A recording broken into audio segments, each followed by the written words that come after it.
김정우 변호사는 자신의 책상 위에 놓인 사진을 바라보았다. 15년 전 그의 아내 박소연이 웃고 있었다. 그 미소는 이제 그에게 남은 유일한 기억이었다. 김 변호사님, 박소연 씨의 살인사건 파일입니다. 정우는 천천히 고개를 들었다. 그의 새로운 비서 이하나가 문 앞에 서 있었다. 그녀는 젊고 활기찬 여성이었지만 정우의 과거에 대한 호기심을 숨기지 못했다. 고맙네. 정우는 건조하게 대답했다. 하나는 잠시 망설이더니 파일을 책상 위에 올려놓았다. 과거에 대해 이야기하는 그것을 좋아하지 않으신다는 걸 알지만 경찰이 무언가를 놓쳤을 수도 있다고 생각하시나요? 정우는 그녀를 바라보았다. 그의 눈은 무거웠다. 15년 동안 백제로 그런 말을 하는 사람이군. 하지만 내 기억력만큼 정확한 사람은 없어. 하나는 미소를 지었다. 전 고원에 가봤어요. 많이 바뀌지 않았더군요. 하지만 근처에서 신문을 파는 노인이 그날 밤 회색 정장을 입은 남자가 공원에서 뛰쳐나오는 것을 봤다고 했어요. 약간 절뚝거렸대요. 정우는 의자에서 벌떡 일어났다. 그의 눈에서 냉정한 불꽃이 튀었다. 회색 정장? 다리를 절뚝거렸다고? 하나는 고개를 끄덕였다. 박현우. 정우는 천천히 말했다. 16년 전에 내가 재판에 데려간 남자야. 중소 마약상이었지만 매우 교활했어. 내가 그 재판에서 이겼고 그는 15년 형을 선고받았어. 재판 당일 그는 나를 쳐다보며 내가 모든 걸 되쳐줄 거야. 네가 사랑하는 여자까지도 라고 말했지. 하나는 침묵을 지켰다. 그녀는 침을 삼켰다. 그리고 그의 위협 후 정확히 1년 후에 소연 씨가 사망했군요. 정우는 아무 말도 하지 않았지만 그의 손가락은 파일을 너무 세게 움켜쥐어 종이가 구겨졌다. 그의 가슴은 15년 동안 억눌러 온 것을 외치고 있었다. 박현우가 살인자였다. 제가 틀릴 수도 있어요. 그는 중얼거렸다. 경찰은 증거가 없다고 하지만 만약 그가 범인이라면 진실을 찾아야 해요. 하나는 잠시 망설이더니 말했다. 혹시 다른 것으로 새롭게 시작하는 것을 생각해 보셨나요? 사건이 아니라 다른 것으로요? 무슨 뜻이지? 고아원 아이들이요. 강남 외곽에 있는 고아원이 폐쇄되었다는 소식을 받았어요. 최성훈 신부님께서 알려주셨어요. 아직도 그곳에 4명의 아이들이 살고 있는데 아무도 그들을 데리러 오지 않았어요. 경찰도 아무것도 하지 않고 복지 시스템은 포화 상태고요. 정우는 눈살을 찌푸렸다. 난 아이들을 좋아하지 않아. 하지만 어쩌면 이 세상이 아직 가치가 있다는 것을 상기시켜줄 무언가가 필요하실지도 모르죠. 그는 그녀를 바라보았다. 그런 다음 결혼 사진으로 시선을 돌렸다. 소연은 항상 아이들을 갖고 싶어 했지만 둘 다 일 때문에 계속 미루고 있었다. 날 그곳으로 데려가 주게. 그는 조용히 말했다. 고아원은 서울 외곽의 한 농촌 지역에 숨겨져 있었다. 건물은 부서진 벽돌과 금간 창문으로 황폐해 보였다. 마당에선 한 소년이 불신의 눈으로 그들을 바라보고 있었다. 안녕, 귀여운 아가. 하나가 미소 지었다. 이름이 뭐니? 민재예요. 그 9살 소년의 목소리는 냉정하고 침착했다. 그 나이에 비해 너무 어른스러웠다. 그의 뒤에는 3명의 더 어린 아이들이 있었다. 정우는 활발하게 마치 무언가를 두려워하는 것처럼 눈을 계속 움직였고 우진은 아주 작고 떨리며 민재의 뒤에 숨어 있었다. 그리고 태호는 사랑스러운 곱슬머리와 순진한 미소를 가진 아이였다. 최 신부가 나왔다. 그는 흰 수염과 지친 눈을 가진 노인이었다. 와주셔서 감사합니다, 김 변호사님. 아이들에게는 가족이 없습니다. 원래 고아원에 큰 화재가 난 후 여기로 버려졌어요. 이곳은 임시적이었지만 아무도 그들을 데리러 오지 않았어요. 저는 더 이상 그들을 돌볼 수 없습니다.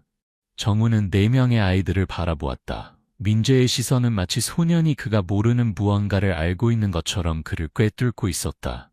나와 함께 살래? 그가 물었다. 네, 제 침대가 생기나요? 태호가 소리쳤다. 음식이 있을까요, 아저씨? 정훈이 손을 들었다. 어둠이 무서워요. 우진이 중얼거렸다. 오직 민재만이 침묵을 지켰다. 정우는 몸을 낮추어 그의 눈을 바라보았다. 마음에 들지 않니? 민재는 조용히 대답했다. 전 어른들을 믿지 않아요. 항상 떠나버리니까요. 정우는 고개를 끄덕였다. 나도 어른들을 믿지 않아? 하지만 두 번째 기회는 믿지. 최 신부는 감동받아 그의 손을 잡았다. 하느님의 축복이 있으시길. 하나는 그의 귀에 속삭였다. 당신은 방금 소연 씨가 항상 꿈꿔왔던 꿈속으로 들어갔어요. 정우는 하늘을 바라보았다. 소연아, 보고 있니? 내가 다시 시작하고 있어. 민재는 여전히 눈 하나 깜빡이지 않고 그를 바라보고 있었다. 그리고 그날 밤 15년 만에 처음으로 정우의 집은 아이들의 웃음소리로 가득 찼다. 그날 밤부터 민재는 정우가 잠들지 못하게 하는 질문들을 하기 시작했다. 아저씨, 부인은 어떻게 돌아가셨어요? 박현우라는 사람을 아세요? 제가 이 가족에 속하지 않는다고 생각해 본 적 있으세요? 정우 아저씨, 오늘 밤 태호랑 같이 자도 될까요? 계속 울어요. 정훈이 말했다. 정우는 고개를 끄덕였다. 그는 아직 검토하지 않은 파일 더미 앞에 앉아 있었다. 왼쪽에는 찬 커피잔이 있었다. 하나가 들어와 불었다. 제가 도와드릴까요? 아니, 정우가 대답했다. 가서 쉬어. 이미 늦었어. 확실해요? 아이들과 함께 있어 드릴 수 있어요. 정우는 고개를 저었다. 아버지가 되는 것에 익숙해져야 해. 하나는 미소를 지으며 조용히 자리를 떠났다. 아이들을 집에 데려온 지 일주일 후 집은 그 어느 때보다 활기차졌다. 웃음소리, 소리 지르는 소리, 나무 바닥을 밟는 발소리가 정우의 머리를 여러 번 잡게 했다. 아저씨, 전 이빨을 닦았는데 우진이가 안 했대요. 태호가 화장실에서 소리쳤다. 우진은 울음을 터뜨렸다. 태호가 내 눈에 치약을 묻혔어요. 정우는 한숨을 쉬며 들어갔다. 자, 이제 그만해. 태호, 네 동생에게 사과해. 우진, 얼굴을 씻어. 정훈, 어디 있니? 여기요. 민재 형의 장난감 기차를 고치고 있어요. 구석에서 민재는 여전히 조용히 앉아 창밖을 바라보고 있었다. 그는 항상 불안하게 조용했고 정우는 그 아이에게 뭔가 매우 다른 점이 있다는 것을 알아차리기 시작했다. 민재야, 내 형제들과 놀고 싶지 않니? 정우가 물었다. 전 조용한 걸 좋아해요. 민재가 미소를 지으려고 하며 말했다. 여기서는 그게 찾기 어려워요. 민재는 돌아서서 이상하게 정우를 바라보았다. 아저씨는 한 번이라도 평화롭게 살아본 적 있어요? 정우는 놀랐다. 왜 그런 질문을 하니? 그냥 추측했어요. 아저씨 눈이 마치 무언가를 잃었지만 말하고 싶지 않은 사람처럼 피곤해 보여요. 정우는 그의 옆에 앉았다.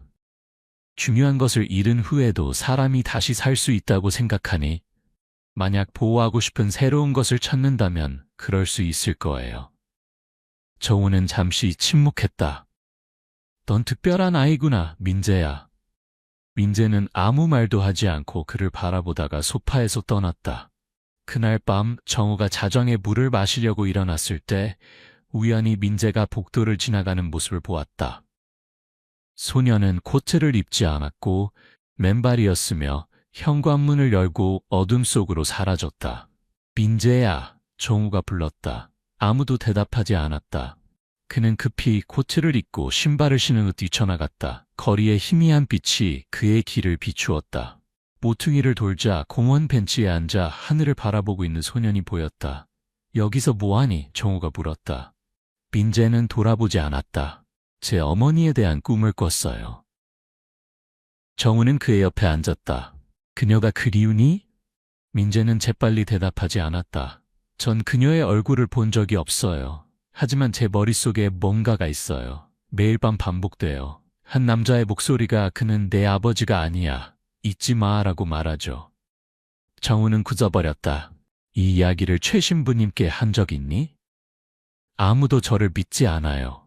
하지만 그 꿈에서는 피 냄새가 나요. 비명 소리가 있고 전 너무 두려워요. 정우는 뭐라고 말해야 할지 몰랐다. 그는 소년의 어깨에 손을 얹었다. 이제 넌 안전해. 여기에는 널 해칠 수 있는 사람이 아무도 없어. 민재는 그를 바라보았다. 누군가에게 거짓말을 한 적 있으세요?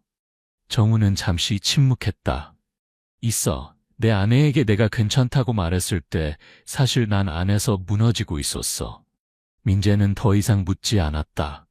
두 사람은 새벽의 추위가 스며들기 시작할 때까지 조용히 앉아 있었다. 정우는 가슴이 무거운 채로 민재를 집으로 데려갔다.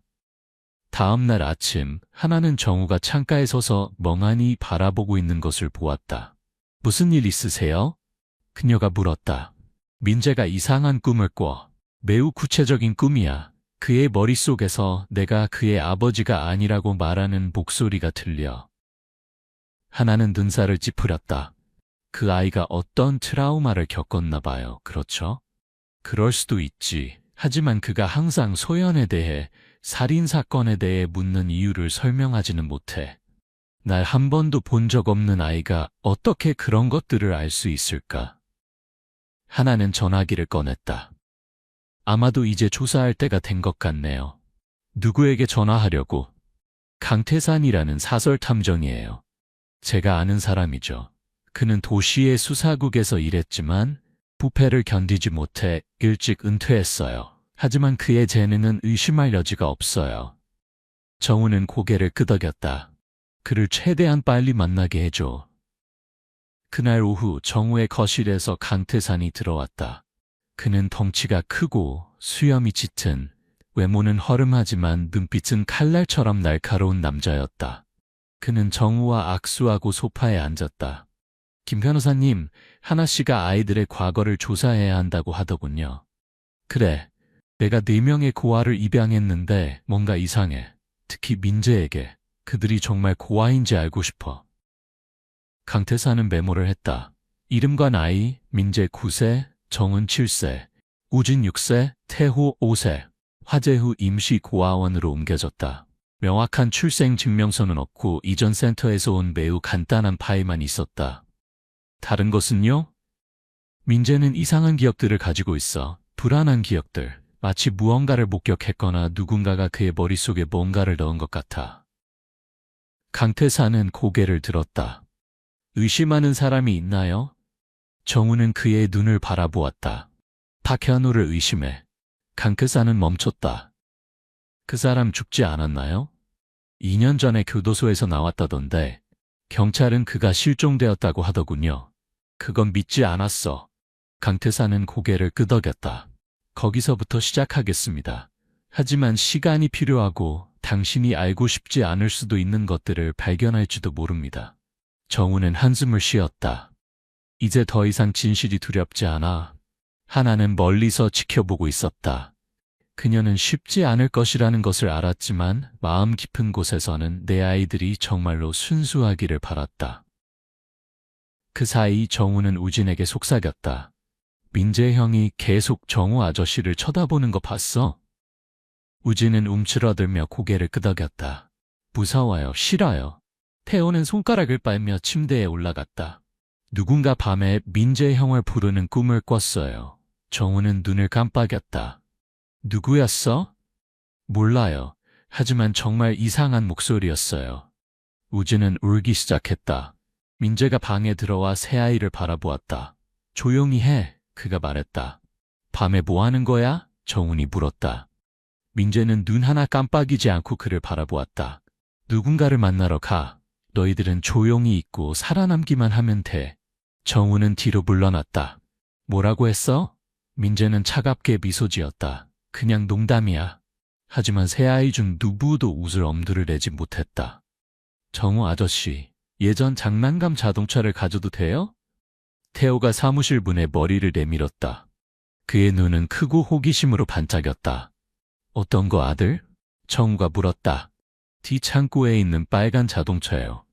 정우는 글쓰기를 멈추고 고개를 끄덕였다.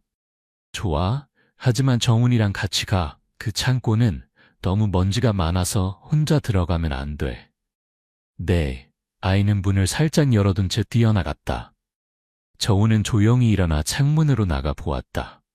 2층에서 그는 이사한 후 한 번도 들어가지 않았던 오래된 창고를 볼 수 있었다. 그곳은 소연이 언젠가 갖고 싶어 했던 아이들을 위한 장난감과 책을 보관하던 곳이었다. 정우는 그곳에 다시 들어갈 거라고 생각하지 않았지만 가슴속의 불안함이 그를 코트를 입고 뒷마당으로 나가게 했다. 정우는 거미줄로 덮인 오래된 상자를 복도로 끌고 있었고 태호는 장난감 기차의 먼지를 닦으려고 노력하고 있었다. 정우 아저씨, 정훈이 소리쳤다. 여기 오래된 물건들이 많아요. 몇 개 가져도 될까요? 조심해. 자물쇠가 잠긴 상자들은 만지지 마. 태호는 오래된 기차의 칸막이를 열었다. 안에는 비닐봉지에 쌓인 이상한 물건이 있었다. 이게 뭐예요? 태호가 물었다. 정우는 눈살을 찌푸렸다. 종이 같은데 매우 오래된 것 같아요. 정우는 다가가 태호의 손에서 봉지를 가져와 조심스럽게 열었다. 그 안에는 발신인도 우표도 없는 누런 봉투가 있었다. 뒷면에는 서툰 글씨로 민재에게라고 적혀 있었다. 그의 심장이 쿵 내려앉았다. 그는 편지를 열었다. 안에는 3번 접힌 종이가 있었다. 첫 문장을 보자 정우는 거의 봉투를 떨어뜨릴 뻔했다. 그는 네 아버지가 아니야. 잊지 마. 괜찮으세요, 아저씨? 정훈이 고개를 들어 물었다. 정우는 침을 삼켰다. 괜찮아. 계속 놀아. 이건 안으로 가져갈게. 그는 창고에서 빠르게 나왔다. 바람이 평소보다 더 세게 불고 있었다. 마치 무언가 끔찍한 일을 예고하는 것 같았다. 하나가 집에 들어자마자 소리쳤다. 그녀는 노트북을 들고 계단을 내려오고 있었다. 무슨 일이에요? 이것 좀 봐. 정우가 종이를 내밀었다. 하나는 재빨리 읽고 놀라서 눈을 크게 떴다. 누가 이걸 썼어요? 어디서 찾으셨어요? 창고의 오래된 장난감에서. 분명히 민재에게 보낸 편지야. 장난 같지 않아. 하나는 눈을 좁혔다. 이 글씨는 아이의 것이 아니에요. 어른의 것 같은데, 아니면 정확히 무엇을 하고 있는지 아는 사람의 것 같아요. 정우는 숨을 가쁘게 내쉬었다. 만약 누군가가 민재에게 이런 메시지를 보냈다면 그 아이는 평범한 고아가 아니야. 밖에는 그 아이가 누구인지 아는 사람이 있는 거야. 하나는 움직이지 않았다. 박현우라고 생각하세요? 점점 더 확신이 들어. 하나는 다가와 목소리를 낮췄다. 만약 현우라면 그는 당신뿐만 아니라 민재를 이용해 뭔가 훨씬 더 나쁜 일을 계획하고 있을지도 몰라요. 정우는 종이를 3개 움켜쥐었다. 강태산에게 전화해. 더 철저히 조사하라고 해. 특히 민재의 출신에 대해. 그 아이가 정확히 어디서 왔는지, 누가 그를 고아원에 데려왔는지, 왜 그랬는지 알고 싶어. 하나는 고개를 끄덕이며 서둘러 전화기를 꺼냈다. 동시에 아이들의 방에서 민재는 태호에게 퍼즐을 맞추는 법을 가르치고 있었다. 하지만 그의 눈은 계속해서 창문을 향했다. 정우는 우진에게 속삭였다. 어젯밤에 마당에서 목소리를 들었어. 민재 형이었던 것 같은데 아무도 없는데 말하고 있었어. 우진은 떨었다. 뭐라고 했어? 그가 물었다. 언제라고 했어. 그리고 누군가가 아주 작은 목소리로 대답했어. 무슨 말인지 이해하지 못했어. 우진은 몸을 떨었다. 정우 아저씨한테 말해야 할까? 아직은 아니야. 확실해져야 해. 민재가 갑자기 돌아섰다. 너희들 뭐 속닥거리는 거야? 우진은 더듬거렸다. 아무것도 아니에요. 민재는 마치 그들의 모든 숨결을 분석하는 것처럼 그들을 오랫동안 바라보았다. 뒤에서 몰래 게임하는 건 좋아하지 않아. 비밀은 좋지 않아. 정우는 우진의 손을 꽉 잡았다. 생애 처음으로 그는 민재를 보호자 형으로 보지 않게 되었다. 그날 밤 집안의 모든 사람이 잠들었을 때 정우는 조용히 사무실로 들어가 책상 위에 종이를 펼쳤다. 그는 램프를 켜고 돋보기를 꺼내 필체를 관찰하기 시작했다. 그것은 마치 전에 본 적이 있는 것처럼 익숙했다. 카드, 진술서, 재판 서류. 그는 갑자기 오래된 서랍을 열고 소연의 사건 파일을 꺼냈다. 안에는 박현우가 직접 쓴 한 장의 편지가 있었다. 재판 직전에 정우의 사무실로 보낸 협박 편지였다. 정우는 2종이를 나란히 놓았다. 필체는 완전히 똑같지는 않았지만 세와 이임을 쓰는 방식과 문장 부호는 매우 유사했다. 그 사람이야. 그는 중얼거렸다. 하나가 문을 밀며 들어왔다. 강태산 씨가 방금 전화했어요. 민재의 초기 파일을 찾았대요. 정우는 벌떡 일어났다. 그래서? 하나는 그에게 출력물을 건넸다. 민재는 어떤 병원에도 출생 기록이 없어요. 화재 후에 정체불명의 남자가 그를 고아원에 맡겼다는 정보만 있어요. 서류도 신원도 없이 누구인지 아무도 모르고요. 사진이나 카메라는요? 없어요. 모두 남자가 모자를 쓰고 회색 코트를 입고 절뚝거렸다고 해요. 정우는 의자에 주저앉았다. 그 사람이야. 박현우. 하나는 그의 어깨에 손을 얹었다. 만약 민재가 정말 그의 아들이라면요?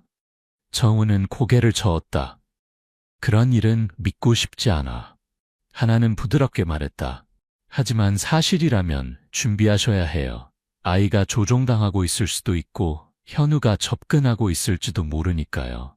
정우는 창밖을 바라보았다. 이미 어두워졌고 바람이 세게 불고 있었다. 그의 가슴을 차가운 감각이 가득 채웠다. 그의 마음속에서는 한 가지 질문이 계속해서 메아리쳤다. 그 아이는 누구이고 왜 여기 있는 거지? 그 아이는 살인자의 아들입니다. 강태산의 목소리가 방 안을 가득 채웠다. 그 목소리는 너무 무거워서 공기를 얼어붙게 하는 것 같았다. 정우는 여전히 파일 위에 손을 올리 꼼짝하지 않았다. 하나는 그 뒤에 서서 강태산을 뚫어지게 쳐다보고 있었다. 다시 말해봐. 정우가 목이 쉰 목소리로 말했다. 강태산이 파일을 열었다. 그의 어조는 중립적이지만 날카로웠다. 화재로 소실된 원래 고아원의 기록을 검토한 후 에스페란자라는 수녀님이 보관했던 파일을 발견했습니다. 그녀는 화재 전에 다른 수녀원으로 이전되었죠. 그래서 그녀가 뭐라고 했나요? 하나가 끼어들었다. 그녀는 한 아이의 진짜 이름을 기록해 두었어요. 그 아이에 대해 아무도 아는 게 없었지만 수녀는 아이를 데려온 남자의 손목에 PH라는 문신이 있는 것을 봤대요. 정우는 충격을 받았다. 박현우. 강태산은 고개를 끄덕였다. 그 당시 아이의 이름은 박준서였어요. 하지만 화재 후에 모든 서류가 손실되었고 1년 후에 그 아이는 새 이름으로 등록되었죠. 김민재라는 이름으로요. 하나는 깊게 숨을 들이마셨다. 그럼 그건... 강태산은 책상 위에 파일을 내려쳤다. 당신이 입양한 네 아이 중 하나는 박현우의 친자식입니다. 당신의 아내를 살해한 범죄자의 아들이죠. 정우는 종이처럼 창백한 얼굴로 벌떡 일어났다. 어느 아이야? 강태산은 천천히 그를 바라보았다. 아직 확인할 수 없습니다. 물리적 파일은 불에 탔고 디지털 데이터는 일관성이 없어요. 하지만 한 가지 단서가 있습니다. 뭐지? 의료 기록이요. 준서는 3살 때 오른팔에 심각한 부상을 입었어요. 긴 흉터가 있을 거예요. 정우는 주먹을 꽉 쥐었다. 민재가 그걸 가지고 있어. 하나는 잠시 망설였다. 저도 봤어요. 그가 넘어졌을 때 붕대를 감아줬거든요. 오래된 흉터였어요. 매우 뚜렷한. 정우는 한 발짝 물러났다. 아니야. 그럴 리가 없어. 강태산은 눈썹을 찌푸렸다. 더 확인할 시간이 필요합니다. 하지만 이해하셔야 해요. 현우는 그의 아들을 당신의 집에 스파이로 넣었어요. 하나는 정우의 손을 잡았다. 진정해요. 민재가 누구의 아들이든 상관없어요. 그건 그 아이의 잘못이 아니에요. 정우는 테이블 위에 소연의 사진을 응시하며 침묵을 지켰다. 그의 잘못이 아니야.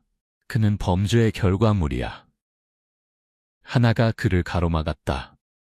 하지만 그는 또한 가족을 찾고 있는 아이예요. 사랑만이 우리를 증오로부터 구할 수 있다고 하지 않으셨나요? 정우는 대답하지 않았지만 그의 눈빛이 변하기 시작했다. 그날 밤 공유 침실에서 정우는 민재를 살짝 침대에서 끌어냈다. 민재야, 뭐 물어볼 게 있어. 민재는 옆으로 누운 채 대답하지 않았다. 너를 만나러 오는 회색 코트를 입은 남자를 본 적 있어? 민재가 몸을 움직였다. 왜 그걸 물어? 네가 밤에 나라는 걸 봤어. 무서워? 민재는 정훈을 차갑게 바라보며 일어나 앉았다. 내가 알면 안 되는 것들이 있어. 넌 우리 형제가 아니지, 민재야. 민재는 고개를 숙였다. 모르겠어. 정우는 뒤로 물러났다. 넌 누구야? 민재는 창밖을 바라보았다. 누군가가 내가 위대한 일을 하기 위해 태어났다고 말했어. 너희처럼 놀기 위해서가 아니라.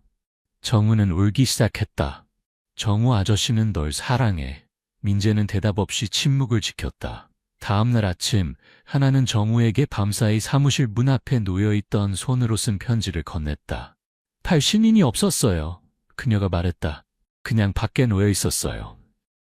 정우는 편지를 열었다. 첫 줄이 그의 피부를 오싹하게 했다. 이제 진실을 알 때가 됐다. 민재는 너에게 속하지 않으며 곧 진짜 아버지에게 돌아갈 것이다. 하나는 떨었다. 우리를 지켜보고 있어요. 정우는 주먹을 꽉 쥐었다. 목소리가 떨리며 말했다. 더 이상 아무도 빼앗기지 않을 거야. 절대로. 강태산이 들어왔다. 이웃의 카메라를 확인하고 있어요. 어제 새벽 3시경에 트럭이 근처에 주차했어요. 번호판이 흐릿하지만 추적해 볼게요. 정우는 둘을 바라보았다. 아이들을 보호해야 해. 새 자물쇠, 집 주변에 카메라를 설치할 거야. 내가 모르는 사이에는 아무도 접근하지 못할 거야. 하나는 고개를 끄덕였다. 보안 전문가들을 불러 안전 점검을 하겠어요. 강태사는 떠났고 정우는 손에 편지를 든 채 남았다. 떨리는 글씨, 종이에 배어있는 담배 냄새, 모든 것이 15년 전에 가장 암울했던 기억들을 되살렸다. 그날 오후 그는 민재를 사무실로 불렀다. 앉아. 민재가 들어와 확고한 눈빛으로 그 앞에 앉았다. 정우는 한숨을 쉬었다. 우리는 진지하게 이야기해야 해. 무엇에 관해서요? 내가 받은 편지들과 내가 밤에 집을 나가는 것에 관해. 민재는 감정을 보이지 않았다. 숨길 건 없어요. 그럼 박현우가 누군지 알아? 소녀는 처음으로 혼란스러운 눈빛으로 쳐다보았다. 꿈에서 그 이름을 들었지만 누군지는 몰라요. 정우는 더 가까이 다가갔다. 누군가가 내가 네 아버지가 아니라고 말했지? 민재는 고개를 숙였다. 네, 첫 번째 편지는 제가 도착했을 때 제 서랍에 있었어요. 그 후 2-3통이 더 왔어요. 모두 제가 이곳에 속하지 않는다고 말해요. 그걸 믿니? 모르겠어요. 민재는 떨고 있었다. 모든 게 혼란스러워요. 가끔은 이곳이 싫지만 또 다른 때는 여기가 제 집이었으면 좋겠어요. 정우는 그의 어깨에 손을 얹었다. 네가 누구든 네가 반대로 결정하기 전까지는 여전히 내 아들이야. 민재는 눈물이 가득 찬 눈으로 그를 바라보았다. 정말요? 정말이야. 하지만 진실도 알아야 해. 그리고 그 진실이 올 때 네가 나와 함께 있기를 바라. 민재는 대답하지 않았지만 가볍게 고개를 끄덕였다. 정우는 그를 안았다. 생애 처음으로 민재는 물러서지 않았다. 정우 아저씨, 오늘 밤 민재 형이 저녁을 안 먹으려 해요. 태호가 부엌 문에 서서 테디베어를 꽉 껴안고 걱정이 가득한 눈으로 말했다. 아무것도 안 먹었어? 정우가 돌아보며 물었다. 방문을 닫고 피곤하다고 했어요. 하지만 전 그가 우는 걸 들었어요. 정우는 물잔을 테이블 위에 올려놓고 하나를 바라보았다. 그와 이야기해야 해. 하나는 고개를 끄덕였다. 조심하세요. 아이가 무서워하고 있어요. 정우는 민재의 방문을 두드렸다. 나야. 문 열어, 아들. 1분이 지나고 자물쇠 소리가 들렸다. 민재가 문을 열었다.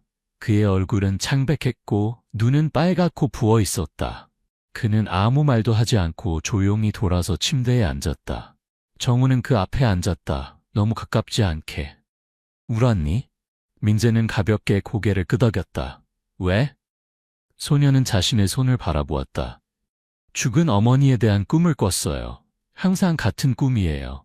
그녀의 얼굴은 피로 가득하고 그녀 뒤에 한 남자가 있어요. 그 남자는 누구였지? 민재는 잠시 침묵했다. 확실히는 모르겠어요. 하지만 한 번은 그가 어머니의 이름을 속삭이며 넌 내 거야 라고 말하는 걸 들었어요. 정우는 입술을 깨물었다. 실제 생활에서 그를 본 적 있니? 민재는 망설였다. 네, 한 번 집 근처 고원에서요. 멀리 있었지만 그가 그 사람이라는 걸 알았어요. 그의 눈은 제 것과 같았어요. 정우는 꼼짝하지 않았다. 뭐라고 했니? 제 것과 같았어요. 마치 우리가 같은 눈빛을 가진 것처럼요. 정우는 일어나 방 안을 걷기 시작했다. 그는 너에게 뭐라고 말했니? 아니요. 그는 그냥 거기 서 있다가 사라졌어요. 정우는 민재를 뚫어지게 바라보며 멈췄다. 그가 너에게 그 편지들을 보냈구나. 민재는 베개 밑에서 3개의 봉투를 꺼냈다. 숨겼어요. 아저씨가 저를 미워할까봐 두려웠어요. 정우는 그것들을 가져갔다. 필체는 그 자신이 받은 편지들과 완전히 똑같았다. 널 데리러 갈게. 그가 너를 세뇌하게 두지 마. 네 진짜 가족은 그들이 아니야. 정우는 이를 갈며 중얼거렸다. 박현우. 민재는 떨고 있었다. 아저씨는 그가 누군지 알죠? 그렇죠? 정우는 고개를 끄덕였다. 박현우라고 해. 그는 살인자야. 내 아내를 죽인 사람이고 아마도 내 친아버지일지도 몰라. 둘 다 침묵했다. 창틈으로 휘파람 부는 바람 소리만이 정적을 깨뜨렸다. 민재가 속삭였다. 만약 그가 내 아버지라면 나는 괴물인 거네요.